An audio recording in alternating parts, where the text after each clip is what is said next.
আসসালামু আলাইকুম রহমতুল্লাহি ওয়া বারাকাতুহু। কেমন আছেন সকল ফেসবুক প্রিয় বন্ধুরা? আপনারা দেখতে পাচ্ছেন আমরা কিছু দুস্থ গরিব এবং অসহায়দের বাড়িতে প্রতিদিন কিছু খাবার এবং খাদ্যদ্রব্য পৌঁছে দেওয়ার আমরা ব্যবস্থা রেখেছি। আল্লাহ সুবহানাহু ওয়া তাআলা যদি না চাইতো তাহলে তো হতো না। আমরা এটার একটা মাধ্যম।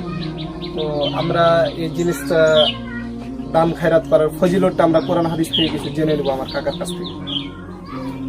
আসসালামু আলাইকুম ওয়া রাহমাতুল্লাহ। ইন্নাল হামদুলিল্লাহি ওয়াহদা ওয়াসসালাতু ওয়াসসালামু আলা মান লা নাবিয়্যা বা'দা। আম্মা বা'দ। আউযু বিল্লাহি মিনাশ শাইতানির রাজীম। বিসমিল্লাহির রাহমানির রাহিম। ওয়া আনফিকু মিম্মা রাযাকনাকুম মিন ক্বাবলি আন ইয়াতিয়া আহাদাকুমুল মাউত ফায়াকুলা রাব্বি লাউলা আখখারতানি ইলা আজালিন করিব ফাআসাদ্দাকা ওয়া আকুম মিনাস সালিহিন। সর্বপ্রথমে আল্লাহ তাবারাক ওয়া তাআলা সংক্ষিপ্ত প্রশংসা করছি আলহামদুলিল্লাহ। তিনি আমাদেরকে যে মহৎ একটি কাজ করার তৌফিক দান করেছেন এই রমজানুল মুবারক মাসে। আমরা এটা কোনোদিন কল্পনা করিনি যে আমরা এরকম একটা ব্যবস্থাপনা নেব যাতে করে অভাবীরা কিছু সহযোগিতা পায়। আলহামদুলিল্লাহ, আল্লাহ এটা গ্রহণ করেছে বলে আমরা কয়েকজন মিলে আজকে 7 রমজান খানপুর আয়াত মোড়ে এসেছি। আমরা 2-3টা প্যাকেজ নিয়ে এসেছি 3 জন দুস্থ ব্যক্তিকে দিব বলে। তো আল্লাহ রাব্বুল আলামিন কোরআনের মধ্যে বলছেন, ওয়া আনফিকু মিম্মা রাযাকনাকুম মিন ক্বাবলি আন ইয়াতিয়া আহাদাকুমুল মাউত।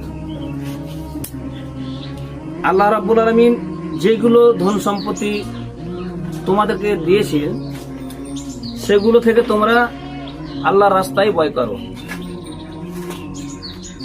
আন ইয়াতিয়া আহাদাকুমুল মাউত, মৃত্যু আসার পূর্বে পর্যন্ত, অর্থাৎ মৃত্যু আসার আগে আগে আল্লাহর রাস্তায় তোমরা দান করতে থাকো।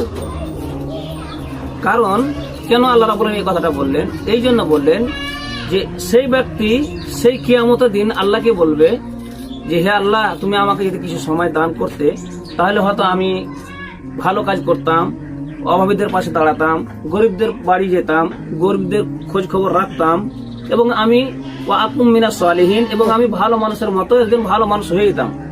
এই কথাটা যেন সে না বলে তার জন্য আল্লাহ রাব্বুল আলামিন বলছেন যে আনফিকু মিম্মা রাযাকনাকুম মিন ক্বাবলি আন ইয়াতিয়া আহাদাকুমুল মাউত, মৃত্যু আসার পূর্বে তোমরা কি করো? আল্লাহর রাস্তায় তোমাদের ধন সম্পদ খরচ করো।